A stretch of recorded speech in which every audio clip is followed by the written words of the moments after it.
E aí pessoal, certinho? Bom, hoje a gente vai para então, a aula 9, né, aqui da aula do SEMI, trabalhando agora com os nematóides, né? Então a gente está falando agora de mais um filo bastante importante, que é o filo dos nematoides, ou filo nematoda, tá? Que é um filo então agora de vermes também, assim como a gente falou do filo anterior. Tá? Algumas características do filo são importantes da gente destacar. Esse aqui é um filo formado por vermes cilíndricos, que não apresentam segmentação, diferente do que a gente viu nos plateumintos, tamanho bastante variado, até mais milimétricos, alguns são invisíveis a olho nu, alguns chegam a mais de metro, pode ser bastante grande. Tá? São de vida livres ou parasitários. É óbvio que a gente vai focar nos parasitários, mas muitos são de vida livre, e alguns são até comensalistas intestinais, ficam no intestino sem causar sintoma algum. Tá? A embriologia deles que é muito importante, eles são animais triblásticos, tudo bem, mas são pseudocelomados.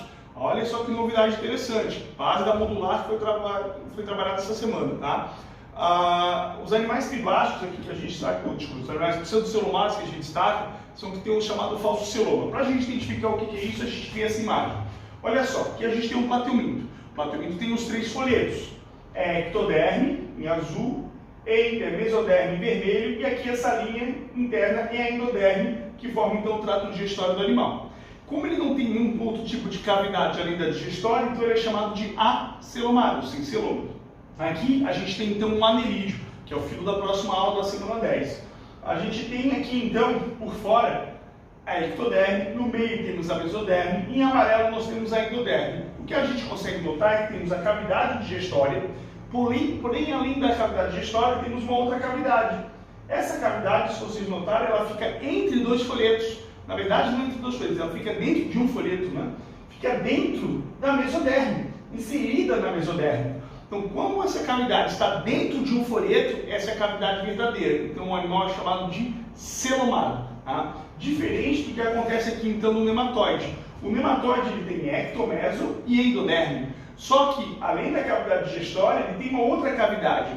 Esta outra cavidade, porém, está entre a mesoderme e a endoderme. Está entre dois folhetos. Ele teve um descolamento dos folhetos e não uma formação propícia da cavidade. Por isso que é chamado então de pseudoceloma e não de celoma verdadeiro, certo? Então eles são os únicos animais que a gente estuda que são pseudocelomados. Outra novidade interessante são os primeiros protostomos, os primeiros que apresentam o blastóporo dando origem à boca. Só podemos classificá-los porque pela primeira vez nós vamos ver um sistema digestório completo. Aí é grande novidade, certo? São animais hiponeuros, sistema nervoso ventral, vou mostrar isso depois, e com a simetria lateral, porque já tem cefalização também.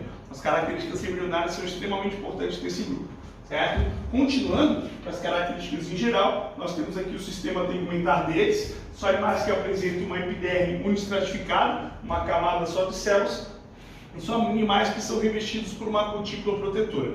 Essa cutícula é bem espessa, por isso que para esse animal poder crescer, eles têm que fazer a muda, eles têm que trocar essa cutícula.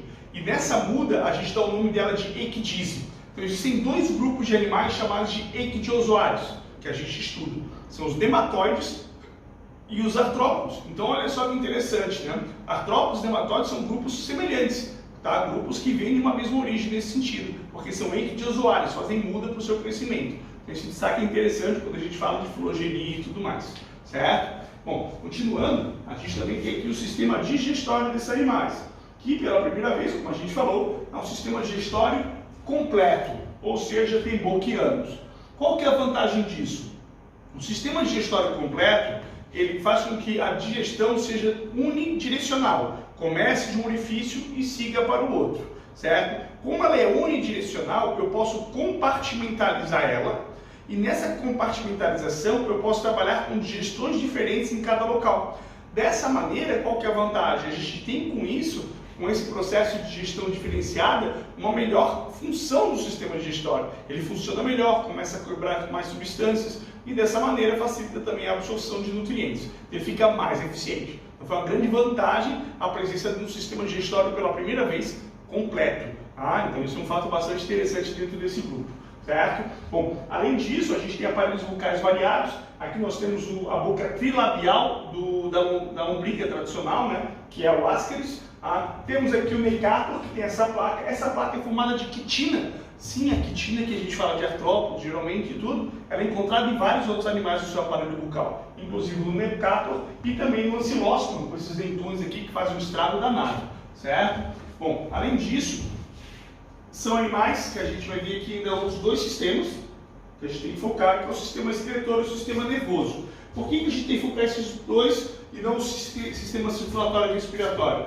Porque ainda não existe o respiratório e circulatório, que eles dependem do celoma verdadeiro para serem formados. Isso é só para a semana que vem. Tá? Então a gente tem aqui o sistema excretor, que é formado pelos túbulos em H. Por que o nome túbulos em H? Simples, porque tem um túbulo aqui e outro do outro lado, que são ligados por um canal mediano. Então está aqui, aqui e um canal no meio. Vai parecer um H mesmo. Por isso o nome túbulo em H, onde eles liberam então a amônia como produto discreto, certo? E aí no sistema nervoso, que é formado por um anel perifaringiano, um anel que circula a faringe do animal, certo? É importante esse destaque, que a gente pode chamar ele também de ganglionar mesmo assim, tá? Mesmo sendo um anel, eu posso chamar de sistema nervoso ganglionar. Se vocês notarem, saem dois nervos, sendo esse nervo de baixo bem maior e desenvolvido. Por isso que a gente diz que ele é o nervo principal, que passa pelo ventre. Então eles têm um sistema nervoso ventral, tá? Ou são hipo, que é abaixo, hiponeuros. Tá? Então é uma característica interessante da gente destacar aqui, certo? Outra coisa que a gente tem que falar também, que eu acho muito interessante desse grupo, é falar do seu chamado sistema esquelético. Eles apresentam um esqueleto diferenciado. O esqueleto desses animais é chamado de hidroesqueleto, porque é um esqueleto baseado em água. E vai ser importante dar essa entrada agora nesse assunto, porque semana que vem a gente vai falar junto dos anerídeos a mesma coisa. Então a gente tem aqui esse nematóide com o seu sistema digestório. Estou fazendo ele gordinho porque senão eu não consigo desenhar, é falta de coordenação motora mesmo. Tá aqui os tubos digestórios completos desse animal. E aí o que acontece? Ele apresenta então aqui aquela mesoderme, que dá origem à musculatura, e volta aqui próximo da pele do animal, próximo da ectoderme, estão vendo?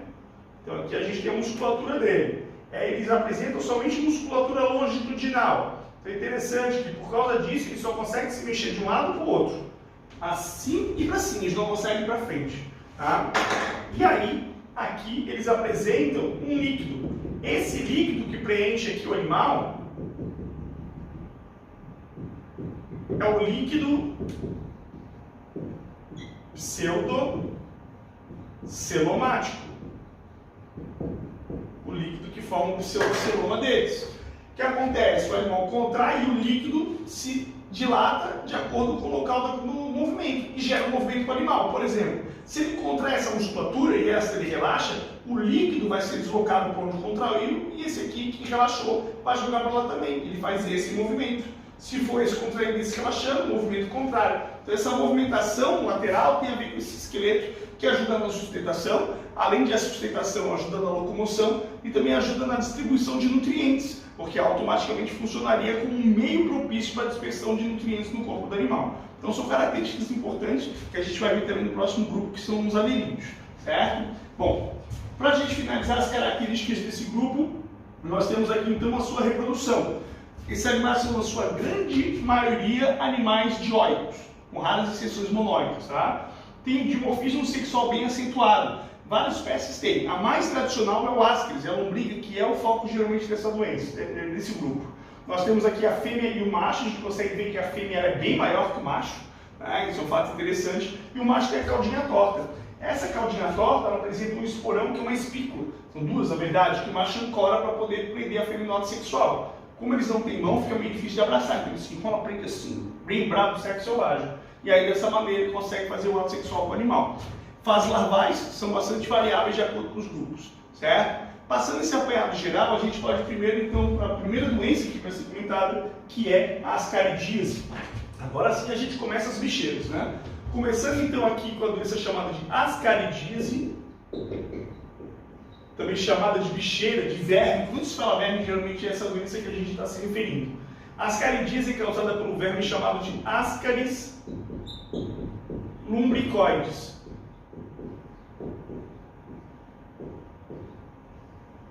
Certo? Verme tradicional é uma das doenças que é mais encontrada no planeta, tá? São 1 bilhão e 200 milhões de pessoas contaminadas anualmente, então é 1/6 do planeta ali mais ou menos de contaminação, um número absurdo, certo? E ela está comumente encontrada em regiões tropicais, tá? Então isso é associado à falta de desenvolvimento. Bom, aqui a gente só tem um hospedeiro, então esse hospedeiro a gente vai chamar como definitivo, por quê? Porque ele apresenta a fase adulta do verme. Quando tem o verme adulto, é o hospedeiro definitivo. Lembra? A gente definiu isso na aula de platemitos. Beleza, o hospedeiro definitivo somos nós, os humanos aqui, então, nessa situação. Certo? Perfeito. Como é que é o ciclo da doença? Na verdade, o ciclo, por si, ele parece muito simples, tá? Então, olha só. A gente tem aqui, então, uma pessoa, hospedeiro definitivo. Esse hospedeiro definitivo libera os ovos. Esses ovos acabam entrando em contato com água e alimentos. E dali ele volta para o hospedeiro. Então o contágio a gente consegue ver aqui bem claro, é um contágio que ele é do tipo direto, porque eu não entro em contato com outro hospedeiro, e é um contágio passivo, já que acontece por ingestão. O problema é que existe um ciclo dentro do hospedeiro que a gente tem que chegar. E é isso que complica nessa doença. Do hospedeiro, ele passa então para o intestino. Do intestino, ele vai passar para o sangue. Do sangue, ele vai para o coração. Do coração, ele vai para os pulmões. Dos pulmões, ele sobe para a região da glote. E dali, ele volta para o intestino. Esse ciclo, ele apresenta a fase larvais distintas. Então, a gente chega aqui com a chamada larva do tipo 1.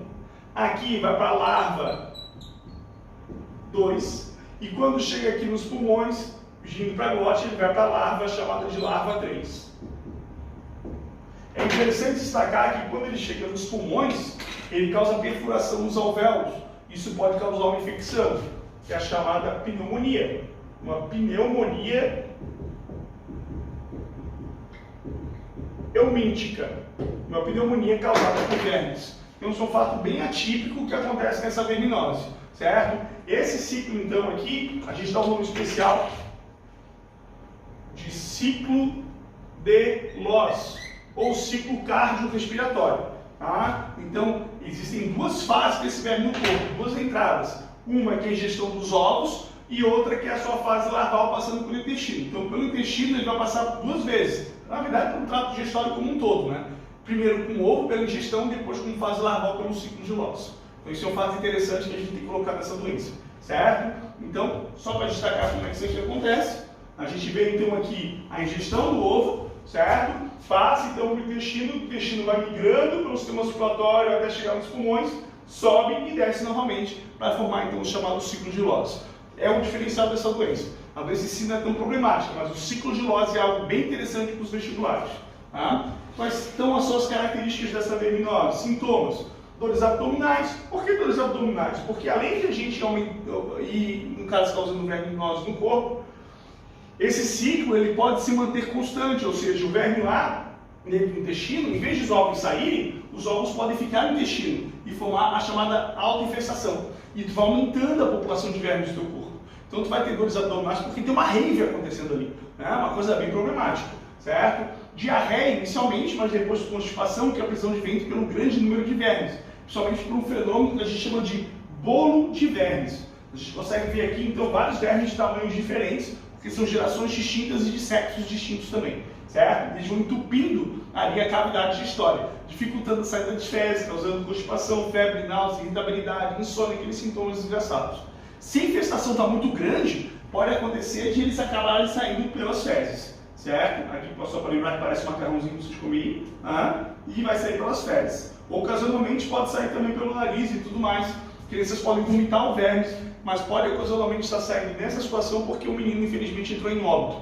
Os vermes podem se agitar demais, romper o intestino e levar a pessoa em óbito contaminada. Tá? Vai causar hemorragia interna, perfuração de outros órgãos, falência geral de órgãos. Pode ser um problema grave, mas isso não é uma coisa de uma semana. Demoram anos para chegar nesse estágio, certo? E aí é aquela questão, né? A falta de hospitais pode ocasionar esse tipo de situação. É a falta de um sistema que controle a saúde da população, certo? Qual a melhor maneira da gente evitar essa doença? Saneamento básico, e higiene pessoal são as melhores maneiras para a gente evitar, então, aquela tradicional maneira de evitar, então, ali doenças intestinais. Bom, segue o baile. A gente vai então agora para uma outra doença aqui, que é a chamada nicatoriose ou ancilostomose. Vamos botar o nome de ancilostomose, que é o nome mais tradicional, mas pode acabar caindo também em nicatoriose ou amarelão, como é comumente chamado. Essa doença é causada por dois vermes, o Ancylostoma duodenale e o Necator americanus. Certo? São dois vermes distintos que causam então doenças distintas também, mas com uma sintomologia muito parecida, então a gente acaba chamando da mesma doença no final das contas, tá? São vermes que nem são tão próximos assim, mas acabam causando sintomas semelhantes, que é a falta do ancilóstomo. Aqui do Necator é interessante que o macho do Necator geralmente é maior que a fêmea, coisa que inverte com o ascaris, que é o tradicional, e ali a falta deles bem pequena, são vermes ali milimétricos que ficam no intestino, certo? A forma de contágio é um diferencial. O que acontece nessa doença? Temos aqui o hospedeiro definitivo, que libera os ovos. Os ovos eclodem uma larva chamada de larva migrans. A larva migrans é uma larva terrestre que vai perfurar novamente o hospedeiro definitivo. Então o contágio aqui é um contágio direto, mas é um contágio também do tipo ativo, já que perfura a pele. Interessante que depois que ele perfura a pele, ele cai no sistema circulatório, passa pelo coração, passa pelos pulmões, sobe a glote e desce. Opa, ciclo de Loss também aqui. Importante fazer esse destaque. Ciclo de Loss. Então nós temos as duas verminoses que têm o ciclo cardiorrespiratório, certo? As duas características em comum. O que as diferencia é a forma de contágio, principalmente, e a forma de nutrição do parasita. Tá? Por quê? Porque no caso aqui, nessa doença, no amarelão, o sintoma principal é a anemia. Eles são vermes hematófagos. Eles pegam e sugam o sangue ali do indivíduo através de perfuração das paredes intestinais. Então, diarreia com sangue é bem comum, dores abdominais por causa disso, febre, náusea, irritabilidade, insônia, aqueles sintomas tradicionais também. Mas essa doença mata muito mais que as caridias nesse sentido, por causa dos sintomas. Tradicionalmente, comentado então ali em alguns livros, né, a gente tem o exemplo do clássico do Zeca Tatu, do Monteiro Lobato, mas temos João Cabral de Melo Neto, que descreveu alguns tipos de livros ali que falavam de retirantes, falava de cansaço, fadiga, região abdominal inflada. Isso é uma característica de verminose. A gente pode colocar isso aí como um assunto também nesses tipos de livros, certo? Bom, e a profilaxia? Saneamento básico, evita. Higiene também, porque tu pode ocasionalmente ingerir a larva, mas uma medida muito importante, destaque para essa doença, é o uso de calçados, né? Com tênis, o verme não entra na pele. Bom, outra verminose semelhante que a gente tem aqui, essa aqui é mais de brinde, vamos dizer assim, é a Ancylostoma brasiliensis, causando então a doença chamada de bicho geográfico, ou também chamada de larva migrans cutâneo. Essa doença então é causada por uma verminose que, na verdade, ela contamina esse bichinho aqui. O hospedeiro definitivo da doença, estou mostrando aqui, o hospedeiro definitivo dessa doença são os cães.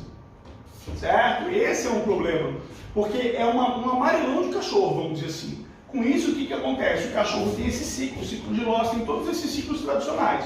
Só que quando ele lança as fezes, os ovos vão eclodir na areia, as larvas migras, e vão procurar os cães. Caso eventualmente não ache, ela pode infectar o humano. E aí nós entramos como chamado hospedeiro acidental, ou um hospedeiro intermediário não previsto, né? Mas geralmente é acidental para se colocar. E aí o que acontece? Essa larva não está apta ao nosso corpo. Ela vai tentar entrar no sistema circulatório, mas não vai conseguir. Então ela fica sob a pele, caminhando, procurando um hospedeiro. E aí ela começa a desenhar um mapa ali no pé, né? Pensa numa coceira do demônio, tá? Então é isso que causa a chamada doença do bicho geográfico, porque o desgraçado vai desenhando um mapa do nosso pé. É uma coceira ruim, não vai para o coração, como a avó fala, a avó não sabe nada, não dá bola para a avó, tá? Mas eles costumam migrar pela pele, causando bastante edemas ali, essa icterícia, essa coisa agoniante, tá? Mas nada demais, certo? O tratamento com pomadas utópicas, não vai tentar tirar em casa, porque a galera tenta tirar em casa, abre os buracos no pé, dá um caos, tá? O negócio é pomadas específicas e algumas vezes, dependendo da quantidade de pessoas contaminadas, uma cauterização. A melhor maneira de evitar essa doença, matando todos os cachorros, mas não pode aquela coisa. Então o negócio é com certeza a higiene e evitar de levar cães para áreas que possam permitir a contaminação. Ah, mas o meu cachorro é limpinho. Sim, mas o cachorro de rua não é, pessoal. Quando tu leva o teu cachorro para uma área dessa, tu permite que o teu cachorro se contamine e ele vai fazer cocô no teu quintal. E aí eu quero ver depois tu descontaminar a tua casa. Tá? Então tem essa problemática e evitar os cães nesses tipos de áreas. Bom, outra doença também, que eu acho muito legal, que a minha mãe acusava de eu ter quando pequeno, é a oxurose ou enterobiose, certo? Causada por um vermezinho enteróbios vermiculares. Esse verme, na verdade, ele é amensalista, ele não é um verme parasita, ele fica ali comendo resíduos e não atrapalha a gente em nada nesse sentido. O problema não é ele viver no intestino, o problema é ele se reproduzir. Depois da reprodução, o macho morre e aí a fêmea resolve migrar para liberar os seus ovos, mas ela é pequena, ela tem que garantir que eles vão sair. Então ela começa uma migração, onde ela vai para a região do reto e posteriormente para a região do ânus. E aí vem um problema. Por quê? Porque quando ela começa a passar por ali, dá uma coceirinha. Um adulto normal que ele faz, dá aquela puxada na cueca, dá aquela disfarçada tranquilo. Criança mete a mão no cu e coça.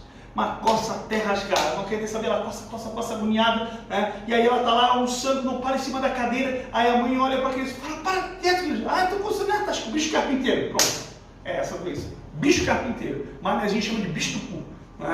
E aí essa coceira desgraçada que essa verminose acaba causando. Prurido anal, olha só que sintoma ridículo. E aí o que tem que fazer nessa situação é higienizar. O problema é que criança é complicado, criança coça o tempo todo, coça a noite toda. A cama, o lençol está infestado, a mãe pega o lençol para limpar no outro dia, dá aquela chacoalhada, voa o ovo para tudo, até inalar, tu consegue inalar esse desgraçado desse ovo, quando vê tá todo mundo coçando o rabo em casa. A criança vai para a creche, passa a mão na boca do amigo, da professora, o caos, até a coitada da professora vai coçar o rabo, é um inferno. Então, a doença que é fácil de passar, porém geralmente é assintomática. Eventualmente o verme pode se perder para no apêndice, mas é extremamente raro. Geralmente é só coceira mesmo no ânus, uma coisa bem chata, só para incomodar, certo? Toma cuidado com a auto-infestação, né? Não adianta fazer que nessa moça aí que coçou a bunda e depois botou a mão na boca, isso é nojento. E a higiene, higienizar sempre, colocar crianças de jaulinhas separadas, não mentira. Mas ter ali no caso uma higienização constante, esse elemento não adianta, não vai sair nas fezes em si, não é esse o foco, é a questão da higiene mesmo, certo? Bom, para a gente finalizar, temos aqui ainda a elefantise. A elefantise é uma doença que ela tem várias origens diferentes. O principal para a gente é o verme chamado de Ucheriria bancroft. Ele é o único que encontrou um vetor no território brasileiro. Existe ainda o Bruja Malawi e o Bruja Timori, que são muito mais agressivos. Mas a gente acabou dando sorte, pegamos a forma mais light, mas a forma muito fácil de transmitir comparado com as outras. O Ucheriria bancroft é transmitido pelo mosquito chamado de Culex, que a gente dá um nome também bem tradicional, chamado de pernilongo comum, ou mosquito comum. Ele é bem comum de ser encontrado, é a elefantise que não é para nossa sorte, certo? Bom, então é a única verminose que a gente trabalha com transmissão por um vetor, isso é bastante interessante. Existem outras, mas para os vestibulares são essas que a gente tem que destacar. Existe, porém, um outro tipo de filariose, que a gente pode chamar também de filariose porque o verme é uma filária, que é transmitida na região norte do país, que causa a chamada doença cegueira do rio, que é um verme então que ele vai entrar então nos olhos, chamado também de oncocercose, e ocasionalmente é bem raro pegar no olho, mas pode aparecer, e é transmitido por um tipo de borrachudo, uma mosquinha pequena, que é do gênero Simunium. Mas é um caso até mais comum no Brasil, mas mais incomum em vestibulares. Esse aqui geralmente é a filariose que se comenta. Então como é que acontece o contágio dessa doença? Simples, né? Uma pessoa contaminada é picada pelo mosquito, o mosquito se contamina com a fase larval chamada de microfilária e depois ele passa para outra pessoa através da picada. Essa microfilária vai para o sistema linfático, entope os vasos linfáticos e começa um entumecimento dos órgãos afetados. Então a gente tem aí esse inchaço tradicional, né? Que a gente pode encontrar, por exemplo, aqui nas pernas, pode encontrar nas pernas, saco escrotal nos braços, aquele ali é o Brugia Timori, Malawi, que é na África, que é bastante comum, e também pode ter até outras regiões como no rosto. Isso aí, na verdade, não é uma elefantise, é um tumor no rosto, só que eu nunca acho imagem, eu boto essa para fazer aqui. É mais ou menos assim. Então, só para a gente entender que o combate ao vetor é a maneira profilática para a gente evitar esse tipo de verminose. Perfeito? Então, acabamos aqui as principais verminoses do grupo dos nematóides, e até a próxima aula, pessoal.